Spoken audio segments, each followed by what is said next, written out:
Oh là les Banks. Oh là les gars. Ouais. Ouais.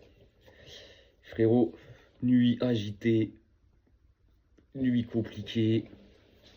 Lendemain de match très compliqué, très chiant. Très chiant. Tout d'abord, j'espère que vous allez bien, que vos proches se portent bien, que tout se passe bien dans vos vies. Donc on va revenir sur le match d'hier. Parce que bon, hier j'ai fait une vidéo, mais elle était totalement à chaud comme vous avez pu voir. Et elle était totalement sincère cette vidéo. Elle était sincère cette vidéo.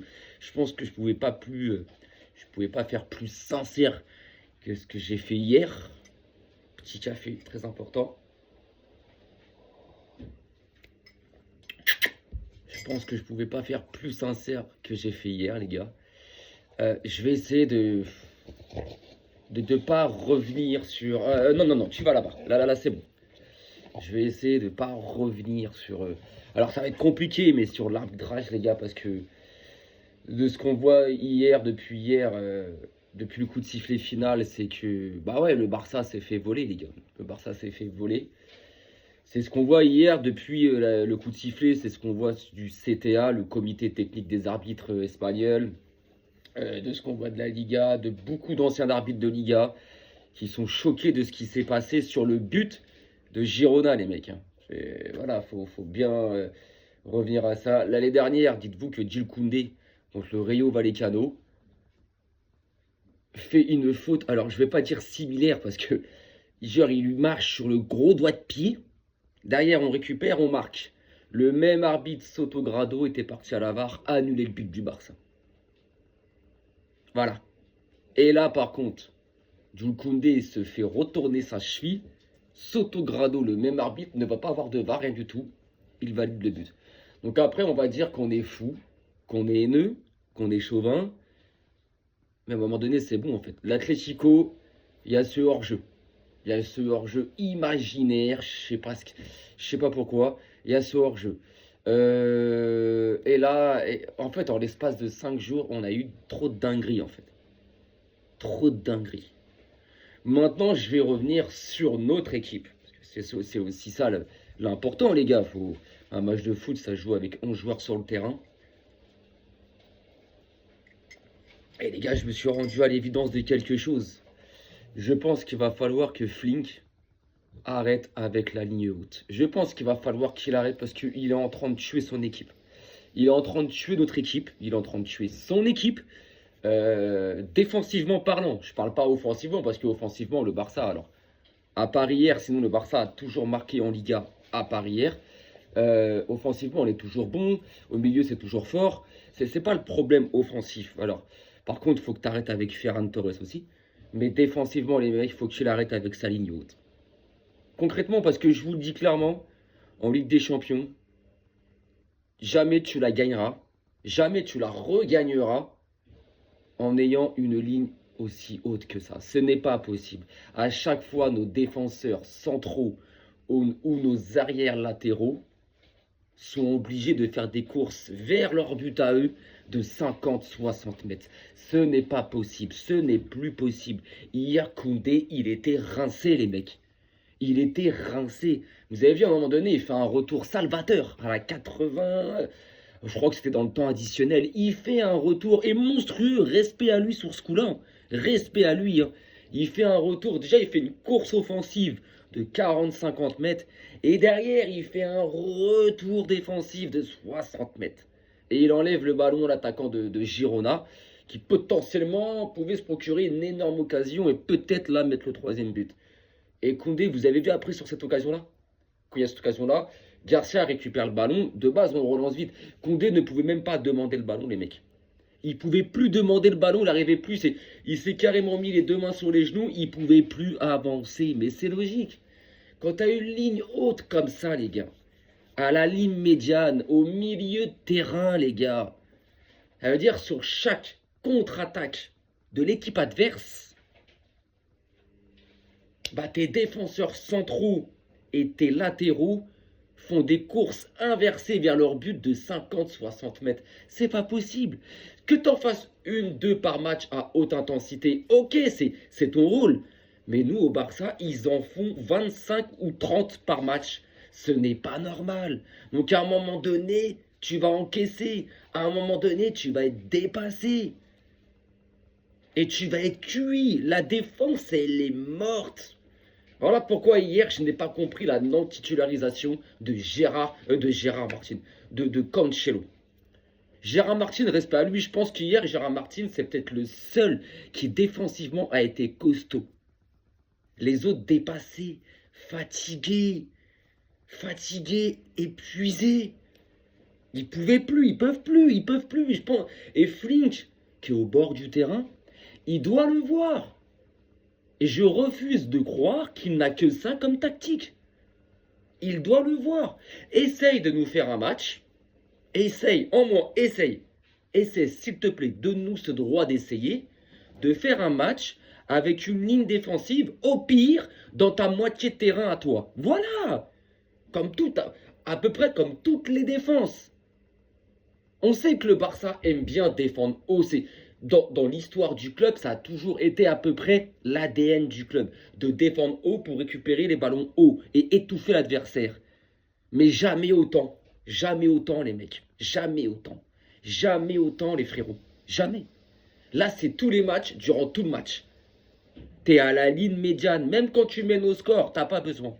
Donc, s'il te plaît, Fink, laisse-nous le droit d'essayer pendant un match notre défense dans nos 30 mètres. 25-30 mètres, voilà.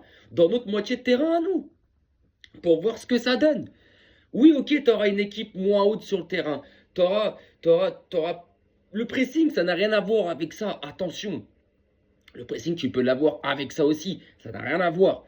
Ok, peut-être que là, tes milieux de terrain, ils vont un peu plus travailler. Mais c'est le rôle aussi. Mais peut-être que défensivement, tu vas retrouver un équilibre. Et c'est ce qu'il nous faut, les gars. C'est ce qu'il nous faut. Parce que là, je refuse de croire qu'il ne le voit pas sur le bord du terrain. C'est pas possible. Tu ne peux que le voir. Tu ne peux que le voir que ton équipe, défensivement, elle ne peut plus. Déjà, comme je vous ai dit, je n'ai pas compris qu'il ait mis Gérard Martin pour faire souffler Baldé. Ok. Mais pourquoi t'as pas mis Cancelo à la place de Koundé? Pourquoi? Pourquoi? Donc là, sur les prochains matchs, là, le prochain match du Barça, c'est dimanche prochain, contre Levante au Camp Nou, les frérots. Alors, je pense qu'il ne changera pas de tactique. Flinch, il va mourir avec ça, c'est son idée, voilà, il ira jusqu'au bout. Il ira jusqu'au bout. Il ira jusqu'au bout, les frérots. Mais fais quelque chose, je sais pas, il faut que tu trouves une autre tactique. Parce que là, les adversaires, ils le savent, les frérots, ça y est. Alors oui, le piège du hors-jeu, il va encore fonctionner, mais il fonctionne beaucoup moins bien que la saison dernière, les frérots. La saison dernière, je me souviens, il y avait des matchs où les équipes adverses, elles étaient à des 17-18 hors-jeu. On était en train de péter les records. Parce qu'on choquait tout le monde. Là, les adversaires, les gars, ça y est, ils savent. Ils savent. C'est bon. Ils savent que le Barça, ça va monter jusqu'au milieu de terrain. La ligne défensive va monter jusqu'au milieu de terrain. Parfois, elle est même dans le camp adverse, à 2-3 mètres devant. Ils le savent en face maintenant. Ce qu'ils font, c'est qu'ils attendent. Ils attendent, ils s'alignent parfaitement, ou ils partent derrière. Et ils partent de derrière. Donc ils sont pas cons. Ils sont pas cons. Ou parfois, tu as un faux appel d'un joueur qui lui va être hors jeu, mais en fait, là-bas, l'autre derrière qui lui part de derrière. Et lui, du coup, n'est pas hors jeu, ce joueur-là. Ils ont compris. Ils ont compris, les gars. Ils ont compris.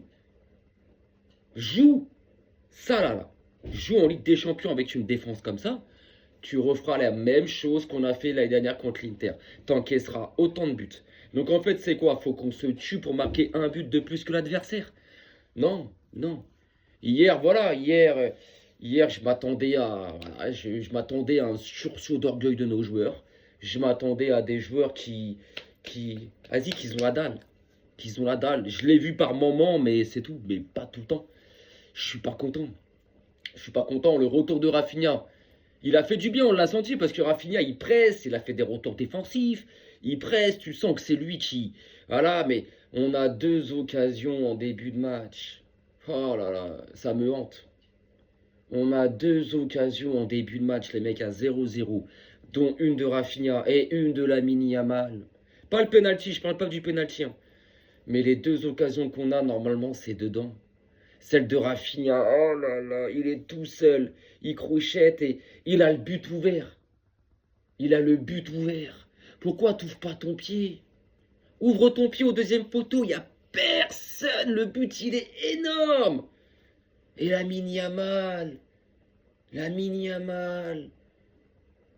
il est tout seul, les mecs. Concrètement, quand il prend le ballon sur son côté, là, collé à la ligne, qu'il est à 40 mètres excentré du but adverse, quand tu vois l'espace et qu'il n'y a personne, je me dis, il va aller jusqu'au but. Et là, je me dis, but. Je sais pas ce qu'il nous fait, il nous tente un pointu chelou, c'est... Mais allume-moi les cages, allume-moi les cages. Et derrière ce penalty. Pourquoi Rafinha il le laisse? De base, c'est lui qui les frappe. Flinch, il va falloir que tu trouves un tireur. Pourquoi il le laisse, Rafinha? Pourquoi il le laisse?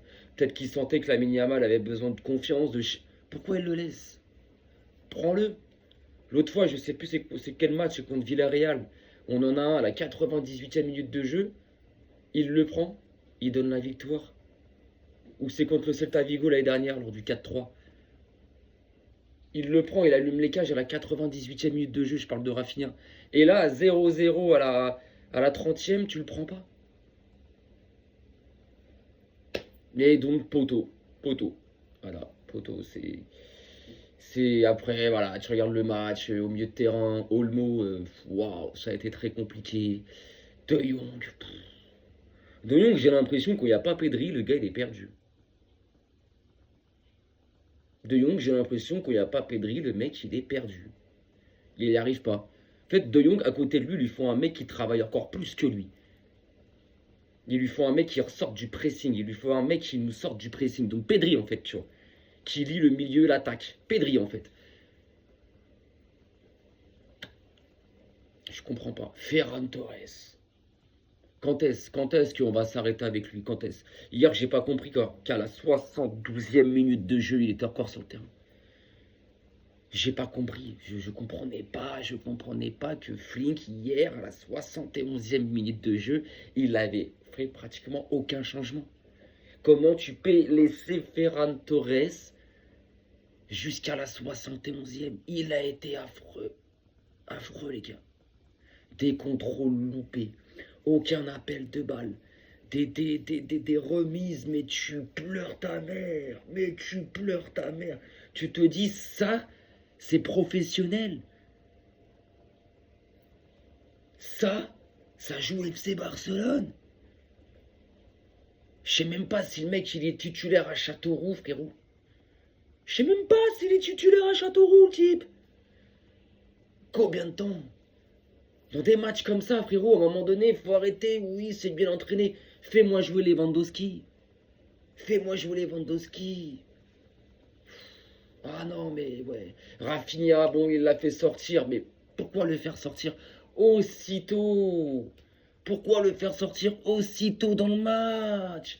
Il le fait sortir, il y avait un partout. Il y avait un partout. Il y avait un partout quand il le fait sortir. Pourquoi tu le fais sortir? Alors, c'est vrai qu'il revenait de blessure, que peut-être qu'il était... C'est pas peut-être, et c'est même sûr. Mais quand on encaisse le but, tu vois Rafinha qui tout de suite nous harangue et... Allez, on y retourne, on y retourne. Et il sort 30 secondes après. Mais pourquoi? Pourquoi? Sors-moi Ferran Torres. Pourquoi tu sors un mec où si on doit marquer un deuxième but, ça viendra forcément de lui? Ou du moins, il y contribuera. Non, non, non, non, tu sors ce mec-là, mais tu laisses Ferran Torres. Pareil, j'ai pas compris la rentrée de Rooney Bardi. Alors hier, dans ma vidéo, je me suis complètement loupé. J'avais dit qu'il n'était pas convoqué et tout. Bref, je m'en excuse. J'ai pas compris son entrée, les mecs. Il l'a fait rentrer à gauche. Rooney Bardi à gauche, ça ne sert à rien. C'est comme si, en fait, tu tombais un joueur, là, en fait, là. Rooney Bardi à gauche, ça ne sert à rien. Et on l'a vu hier. Et on l'a vu hier. On l'a vu hier. Non, c'est bon, les gars. Non, franchement, sur chaque attaque de Girona, on était en difficulté. Johan Garcia, meilleur gardien du monde, je vais rien savoir, je suis pas ouvert au débat. Concrètement, les gars, hier, il est pas là, on encaisse peut-être encore plus de buts. Ah ouais, ouais, ouais. Hier, on n'est pas là, on encaisse encore un peu plus de buts, les frères. Concrètement, c'est un monstre. Mais comme il a dit hier en conférence de presse, d'après-match, c'est pas normal qu'il doit faire autant d'arrêts. C'est pas normal qu'on concède autant d'occasions. Même lui, il l'a dit. C'est pas normal, les mecs. S'il doit faire autant d'arrêts, c'est que c'est pas normal. C'est que défensivement, il y a un souci. Défensivement, il y a un souci.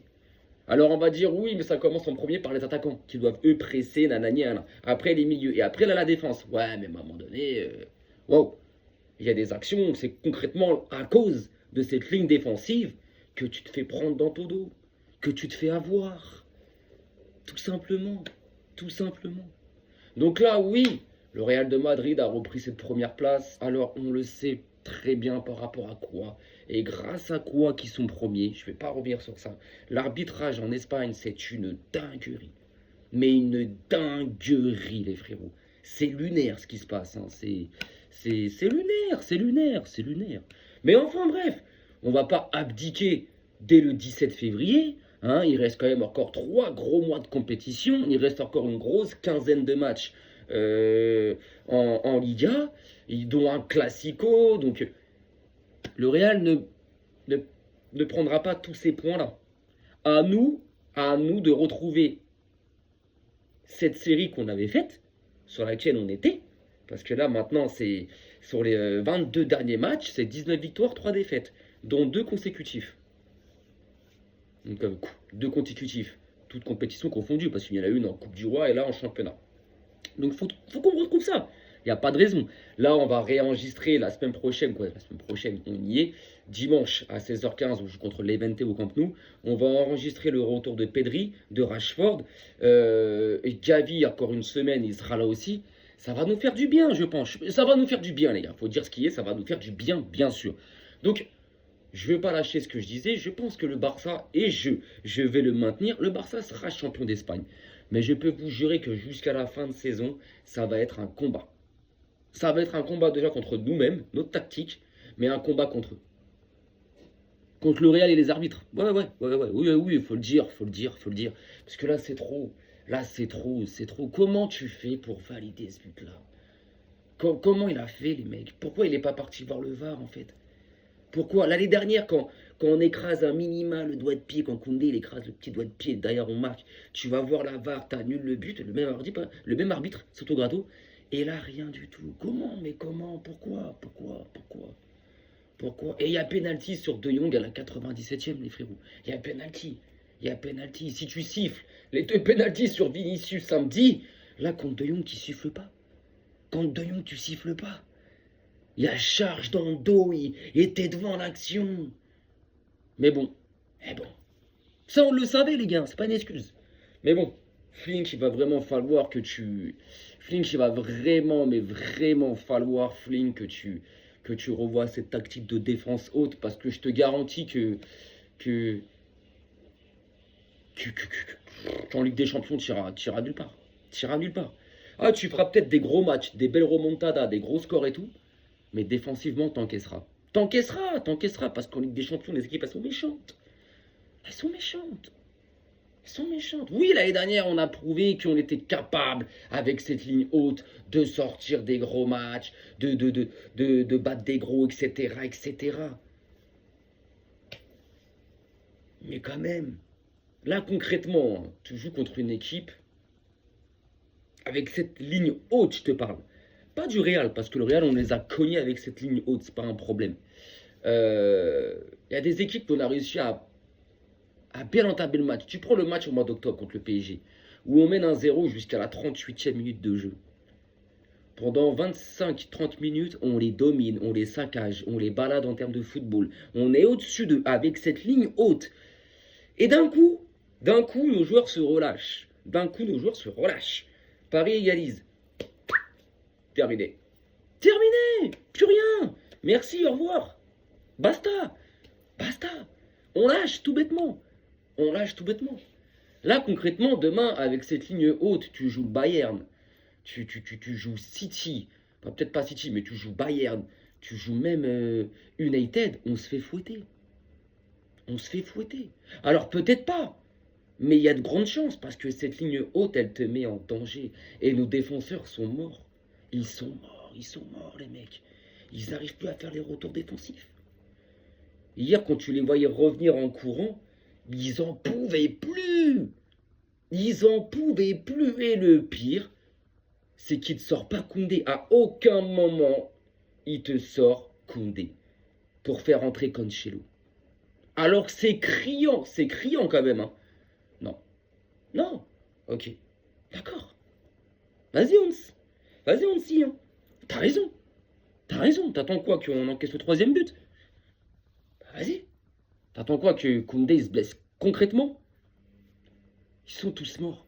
Défensivement, ils sont KO. Ils sont fatigués, ils sont épuisés. La tactique leur demande énormément d'efforts.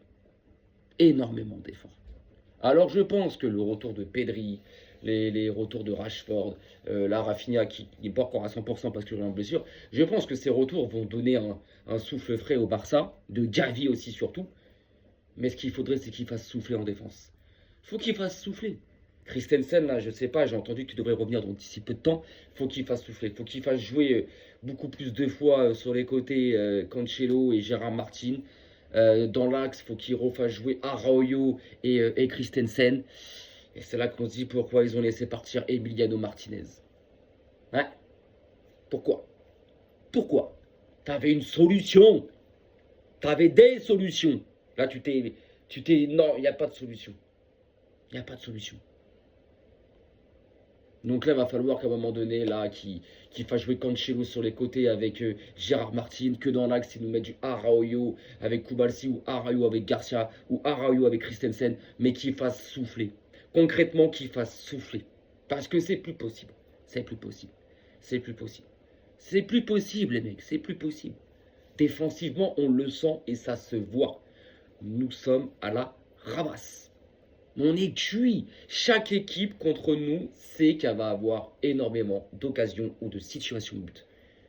Nous-mêmes, en tant que supporters, on le sait. Que notre équipe, avant chaque match, on va encaisser.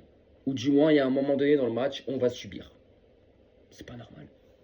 C'est pas normal. C'est pas normal. Donc, s'il te plaît, Flink, en moins un match. Tu veux pas essayer pour un match, en moins pour un match, de mettre notre défense moins haute, de reculer un peu cette ligne, de la mettre dans notre moitié de terrain à nous, dans nos 30 derniers mètres. Au pire, dans notre moitié de terrain. Tu vois, là, tu as la ligne médiane. Là, tu as nos buts. Voilà, nos buts, ligne médiane. Voilà, nous mettre ici. Nous mettre là, tranquille. Pas nous mettre là ou devant la ligne médiane. Non. Nous mettre là, tranquille. Devant, oui, il va falloir que ça travaille un peu plus. Et alors? C'est leur taf aussi. C'est leur taf.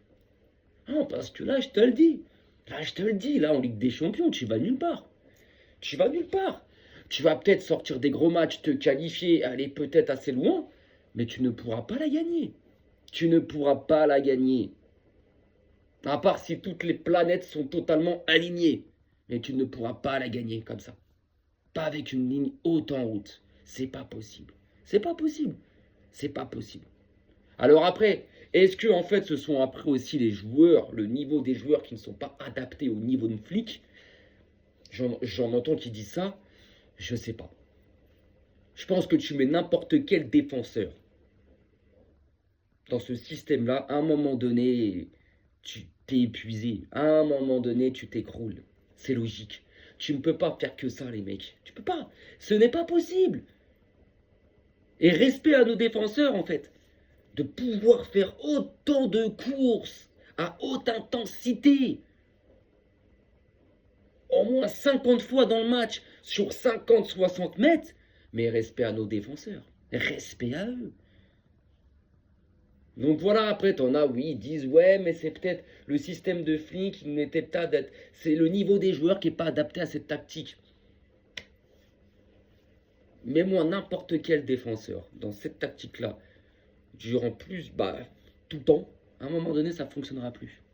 L'année dernière, oui, ça a fonctionné, parce que c'était tout frais, c'était tout nouveau, c'était bon, et on avait des solutions. On avait des solutions. On avait des solutions, les mecs. Là, il n'y a plus rien. Là, ça fonctionne plus. Ça fonctionne plus. Ça fonctionne plus, les frérots, là. Ça fonctionne plus. Donc, s'il te plaît, Flink, en moins un match, je te demande un match où mets-moi cette défense dans notre moitié de terrain à nous. S'il te plaît. Oui, l'équipe sera moins haute sur le terrain. Je suis d'accord. Mais le pressing doit rester le même. Ça ne change pas. Ça ne change pas, je suis désolé. À une époque, à l'époque des Xavi, Messi, Iniesta, etc., les Piqué, Mascherano, ils n'étaient pas là, les médians. Hein. Il y a des fois, ils étaient dans leur moitié de terrain, mais le pressing était tellement bien fait qu'il n'y avait pas de souci, on récupérait les ballons, etc. C'était pas un problème. Hein. C'était vraiment pas un problème. Donc, s'il te plaît, pour un match, offre-nous cette opportunité et cette possibilité de jouer avec une défense où elle est beaucoup moins haute et qu'elle est dans ta moitié de terrain à toi.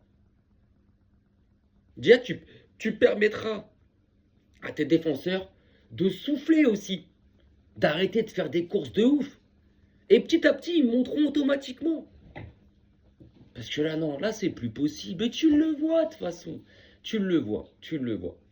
Voilà, les frérots. Bon, bah, écoutez, de toute façon, là, prochain match dimanche, 16h15, contre Levante au Camp Nou. Comme je dis, le championnat n'est pas fini. Je ne change pas d'avis. Je pense que le Barça ira chercher ce titre. Mais il va falloir se battre contre nos tactiques à nous. Et il va falloir se battre contre cette mafia. Parce que de ce qu'on a vu hier... Enfin bref, voilà quoi. Sur ce, les frérots, je vous souhaite de passer un très bon mardi. Ce soir, ce sont les barrages de Ligue des Champions. Je vous souhaite de passer un très bon mardi, une très belle journée. Faites attention à vous, les gars. Prenez soin de vous et de vos proches. Et on se capte plus tard. Arrivederci et tout le temps et toujours. Visca le Barça, les gars.